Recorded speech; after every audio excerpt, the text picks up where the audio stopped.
Si è aperta a Favara la rassegna d'arte Profumo di Primavera. L'iniziativa, giunta alla sua quarta edizione, è stata organizzata da Unitre di Favara e curata dal maestro Vincenzo Patti, che ha coniugato l'arte con la legalità, una tela dalle grandi dimensioni, realizzata dagli allievi dell'Accademia della Cultura e Legalità, diretta dal maestro Patti, è stata donata al Comando dei Carabinieri. Tra relatori la giornalista Margherita Trupiano, intervenuto sul tema della primavera nell'arte, che è stata anche premiata con un attestato di merito. Grazie intanto per avermi dato la possibilità di esprimere, qualcosa su questa manifestazione, sul profumo di primavera che oramai è giunta alla sua quarta edizione. È un programma, una manifestazione che comprende diversi momenti e che ci impegna fino al giorno 5 giugno.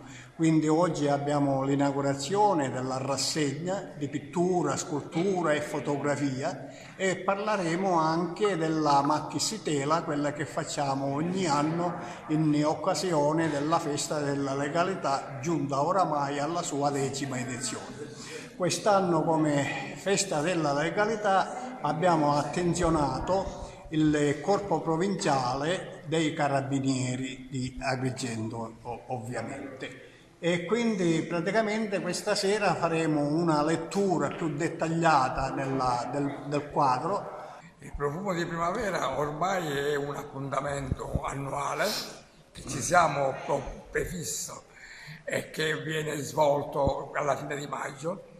E questa manifestazione è importante perché è un avvicinamento ai giovani, alle nuove generazioni, sia nel campo culturale, pittura, scultura e poesia, sia anche nel campo dei valori umani, che sono dei valori eterni, i valori dell'amicizia, i valori della famiglia, i valori della libertà. E in questo senso si inquadra anche questa manifestazione con il quadro sulla legalità. Noi parliamo di legalità perché diciamo ai giovani che senza legalità non esiste avvenire, non esiste futuro. E un popolo che non rispetta la legalità è un popolo senza avvenire.